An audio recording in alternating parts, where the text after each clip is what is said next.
All right, hi everybody.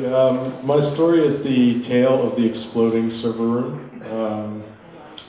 I just want to say there's no ghosts or werewolves in my story, but I was listening to a podcast on the way over, the wonderful This American Life. And it turns out those don't actually exist. They're carbon monoxide poisoning and rabies. So stay away from carbon monoxide poisoning and rabies, and you'll probably have a much calmer and safer existence. That's my PSA for the holiday season. The other message I wanted to preface my story with was actually, I feel like I have kind of a lame story, but that's only because VM Farms has actually saved me from likely countless ops nightmares over the course of my career, which I'm very thankful for. But so I had to reach pretty far back into my history to think of something. And this is from back when I used to work for a financial institution. So again, very high stakes, lots of money flying around. Of course, very little attention paid to infrastructure or anything that keeps that running. Of course. I was a lone ops guy,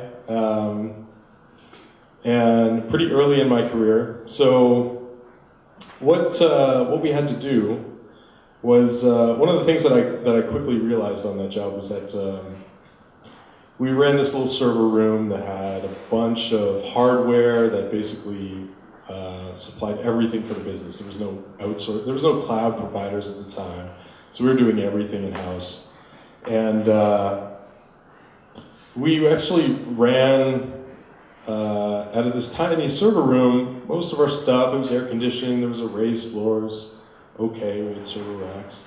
But all of our power infrastructure was in this like unventilated storage room off to the side, which was just threatening to just explode and burn down the building at any moment. And it was, you could just hear it. Like no matter where you were on the floor, you could hear it just buzzing away, like I'm going to kill you all.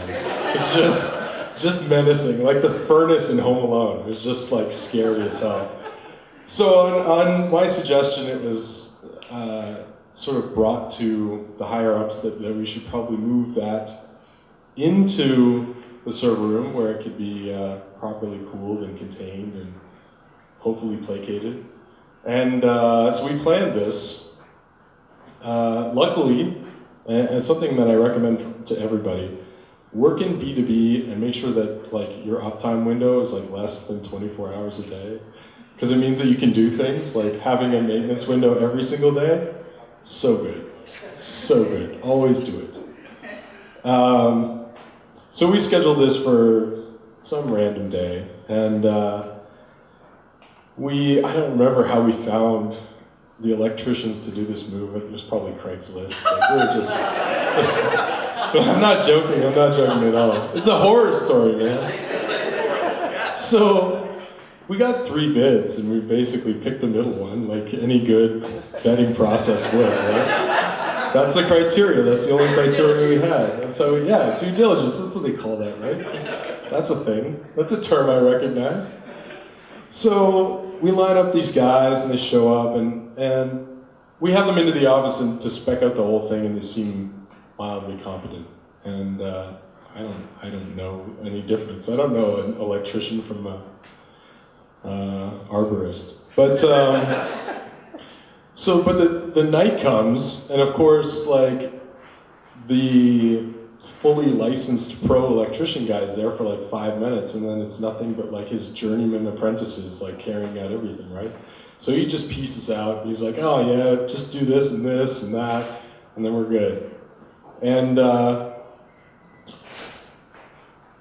don't know how I should order this. So I'm gonna say, I'm gonna go backwards a little bit and basically take you through the structure of this server room.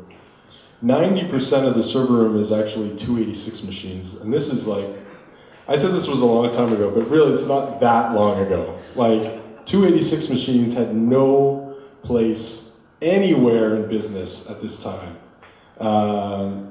They weren't even worth putting in a museum.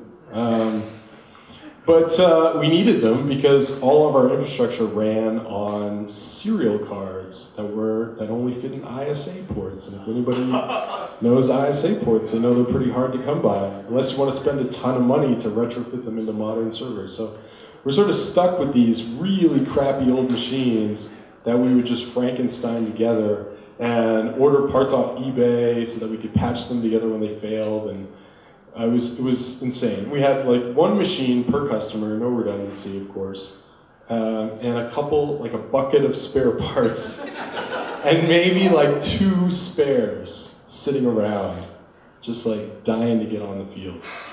And so, if you know 286 desktop machines, they're not really the most formidable hardware.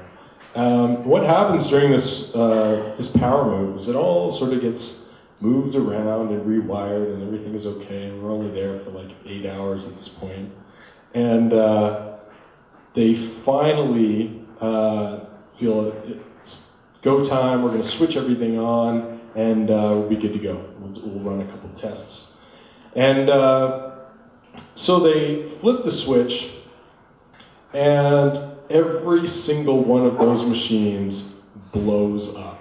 Like, blows up. Smoke everywhere. And it just comes right out of the back of the power supply of every machine. Just, and it sounded like that, but like times about 120. And so my first thought, of course, is that my life is over. You know, like literally that I was going to die in a fire. Because this wasn't the safest. We didn't have halon. Like, there's nothing in the server room that's going to save me from a fire.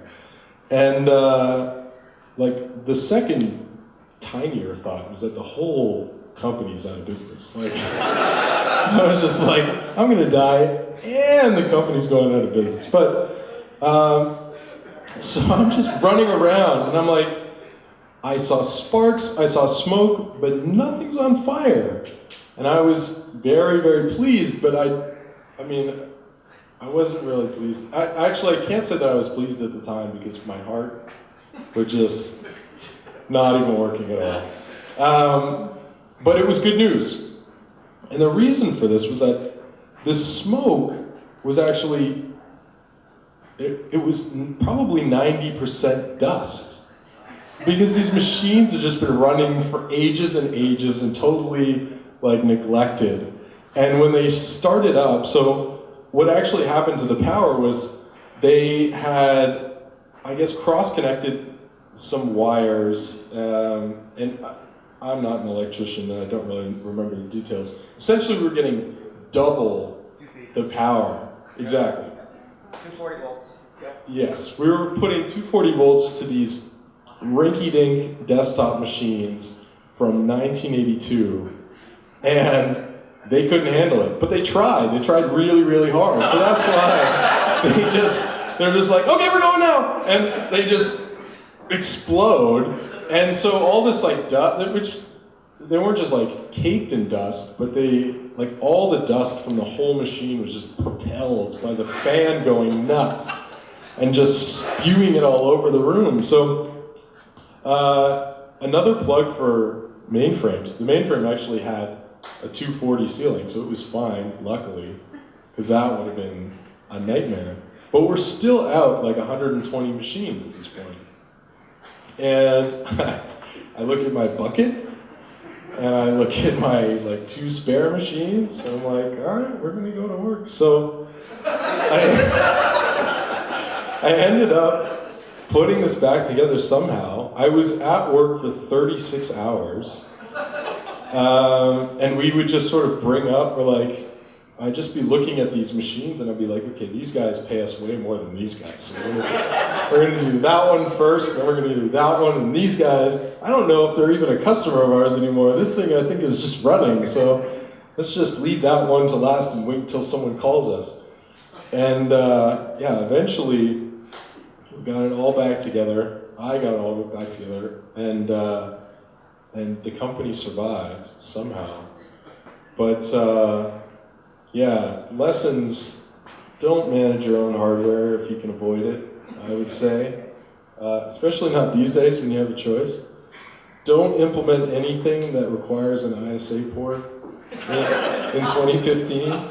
Not even for fun. Not even once. Not even for a hackathon. I don't care how much of a hipster you are.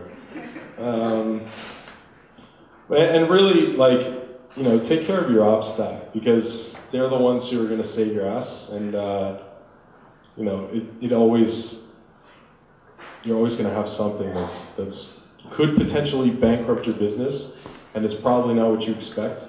So try and think of the edge cases.